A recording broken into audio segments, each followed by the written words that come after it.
Jennifer here again. This is our third tutorial for uh, product displacement. And you'll notice that I have toned down all of the colors around this chicken. If you'll see here, this was what we originally had, and this is way too garish. So I went in and I just kind of toned all the colors down to tie into the chicken, the rooster, but still, kept it, um, you know, with this completely different theme other than Starbucks. So what we're going to do now is we're going to take this a step further, and I'm going to show you a final piece here where I've added like a burlap effect to not only the background, but also I've made it the whole thing bigger, and I've added a nice little slogan, "It's Farm Fresh."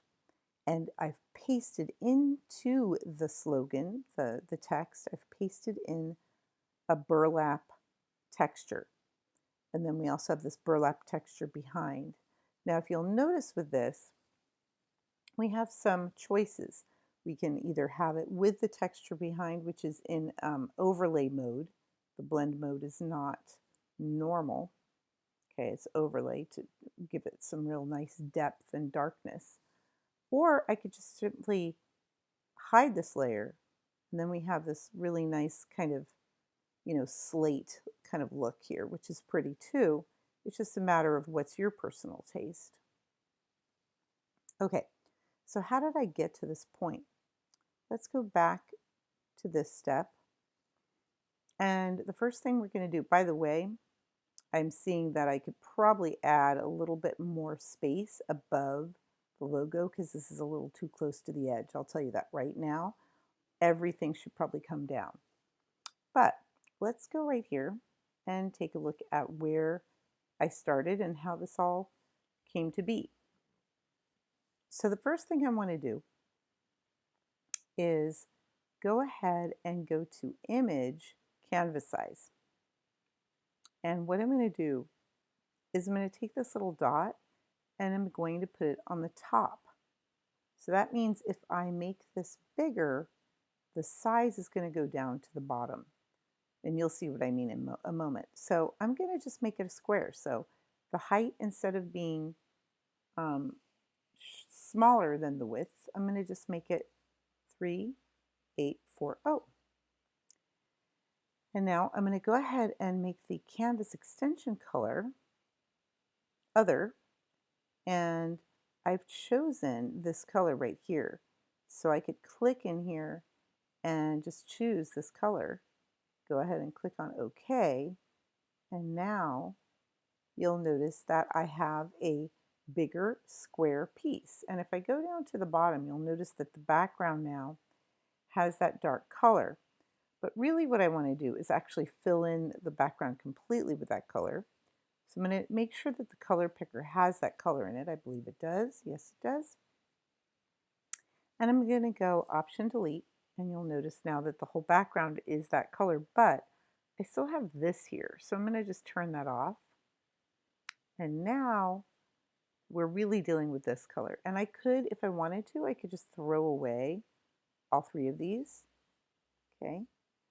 So let's go ahead and just throw those into the trash. And before we do anything else, let's go ahead and save as.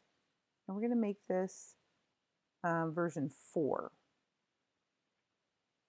Okay, so always make sure you save new versions of things, because once you get to a point where you really like something, you may want to leave it as it is and then make another version of it.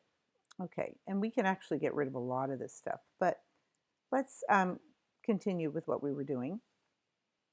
So the next step is, as you can see, let's just take a look at this final product again. It's Farm Fresh. So I need to go in here and I need to go up to the top, really, because that's where I can be here to type all this stuff. I'm going to go ahead and use my type tool. sticking with that same font. And now you could use a complementary font. Sometimes it's nice to have slightly different fonts. In this case, I'm just going to stick with the same one, but feel free to play with it and come up with your own ideas. And it's still, as you'll notice in the character panel, it's still got, it's actually bigger, and I've played with it a little bit, but the color, we're going to choose maybe to tie into this color. Click on OK. And I'm going to go ahead and type it's farm and then return fresh, exclamation point. You'll notice that if I bring my cursor up above the text, I can just move it over. Okay, so what you may have noticed is that I had, if we switch over to this one, its farm is smaller than fresh, but everything forms a really nice graphic there. So I'm going to go ahead and play around with that. And the way I can do that is I can select this text right here and then just go into, let's see, go ahead and make it smaller. Whoop, Command Z. Make it actually smaller. So I'm going to make it smaller font, a smaller font size. Okay, so maybe I want it to be, let's take a look and see here. Like, you know, we can actually approximate and bring it right up to the edge of the other words. Make it really nice and boxy. Okay, so let's say that's good. Let's take a look at what we've got here. And it might be a little small. Let's just take a look and see. Yeah, so this is a little bit smaller than the other ones. So there are different ways we can handle this. We can actually just do a Command T and just hold down Option and bring it up this way, and everything will just adjust together, which is kind of nice and easy. You'll notice this is all one type layer. And once again, when you're done adjusting that, you want to hit return. Also, I'm going to hit Command H, because one thing that's pretty nice about this too is that, as you may recall, when you have your guide set up, you can kind of play with your text and see exactly where it's supposed to be. And this is almost centered. So I'm going to go ahead and say that's good enough. Hit Command H, and it's looking pretty good. If I want to adjust it further, I just make sure I'm on that layer and, you know, move it over to the left or the right using my arrow keys on my keyboard. Okay, so let's say that that's looking pretty good. I can bring it up a little bit. Let's just see what the other one looks like. Pretty close. Okay, so it's a little bit smaller, but that's okay, because I just really want to show you how to do this. So you can, you know, play with it all you'd like. And now there are a few things that you can do here. So let's say I want to grab a piece of fabric from the internet and I want to paste it into this text. Okay, there are a few different things I can do. Paste into is a really good command, so let's take a look at how that works. The first thing you need to do is you need to put your cursor right in the T, Command click, so it's highlighted. Go back to the internet, grab the image that you like, and I found this really pretty burlap, which I think works nicely. Right click or control click, and then we're going to copy image. Go back over here to Photoshop. Make sure that this text is highlighted and you're on this text. And you're going to go ahead and go Edit Paste Special, paste into. And now the fabric has been pasted nicely into the text. You can still do a lot of things with it. You'll notice that it's made what's called a mask here, okay, which is of the text, and then we've got the actual burlap here. Now, you can still adjust the burlap if you make sure that so you can notice you can click on these different, the mask, and you can click on the actual burlap. So if I've clicked on the burlap, you'll notice I can move it within here to adjust it. So maybe but don't move it too far out of it or you won't see the actual burlap. And I can make it bigger. There are a lot of really nice things I can do with this burlap. Okay, whoop, Command Z. And be careful, make sure you're on the right layer, okay, so that you can actually adjust that burlap however you want. I can still change the color of the burlap, so I could go image, adjustments, and I could change the color. I could do all that stuff. As long as I have this burlap highlighted on this layer, I can do anything I want to it. So play around with that. In this case, I'm just going to leave it as it is because I think it looks really pretty. I think it works really nicely. Now, another way to do this though would be to make what's called a, let's just take a look here. Let's just grab, I'm going to go over here to my other piece here. And let's just take a look up here because I think I have it already set up for us. Let's see. Okay, right here. So let's just turn this off for a second. If you turn that off, and we've got this original layer here, it's Farm Fresh, and I have this above. You could bring in text, like, and you can just put it on its own layer rather than pasting it into text. And then you could right click on that layer and you can create a clipping mask. Once you do that, it's sort of the same as paste into, and let's go back to paste into. What paste into does is it makes a mask right on the same line.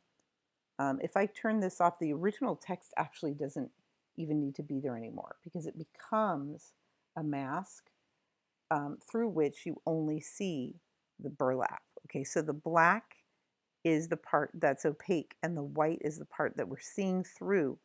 It's creating this mask when we do paste into. Okay, that's how it's working with paste into. With this other piece right here, what I'm doing is I'm creating a clipping mask where this fabric is above the actual text, and it's behaving much the same. The text is the mask, but it's just a different way of doing it. There are advantages and disadvantages. I can still move this around. The advantage of doing it this way, as opposed to paste into, is I have more flexibility with what I can do with the actual text. It's still there. When the text becomes a mask here, it's not as easy to work with. So clipping masks can be advantageous, but paste into is nice and clean, and it's a good way to go as well. So let's just go ahead and we're going to go back to this other piece here, and you'll notice if I turn these off and just go back up to here, I also have this as a paste into as well, which I really like, and I like the way that works. So let's go back to this one now. This color is really pretty, but what I could do is I could take that burlap and I could use like a darker burlap, which I did. So let's just take a look at what I did here. And I can just, let's go all the way down. As you can see, we have a lot of layers. I can just take any kind of burlap, and let's just take a look at what this burlap originally looked like. Okay, it's just this burlap here, normal layer. And I just copied it from the internet, pasted it, Command V, right into Photoshop, and just made it really big and put it right above the bottom layer. And then I played around with it. Let's turn this one off. Okay. And I tried different blend modes. And, you know, we've played with blend modes before, you know, when we did our painting. And the overlay blend mode just seemed to work the best for me. I really like it. You know, I played with some that kept it that kind of slate color, but honestly, overlay just has a nicer feeling than any of the other ones to me. So that's all I did. I have this other burlap, and I should name it burlap. I should name all my layers, as I said, make them all exactly what they're supposed to be. And, you know, just make it what it really, make it as nice as it can possibly be. Play around with your blend modes, play around with your colors, and really get it to look as good as possible. For this assignment, I want you to make your original image larger. You're supposed to use the Starbucks logo that I told you to use, so it's going to all be the same as what I'm doing. And then you're going to make it bigger by, as I said, going into image canvas size. So just take a look at the beginning of this tutorial, on this third tutorial. And then you're going to definitely use paste into and play around with some textures. So that's it for this one. Really enjoy yourself and finish it up. Make it really, really nice as I have done with this one. Have a great day, and I will be seeing you guys soon.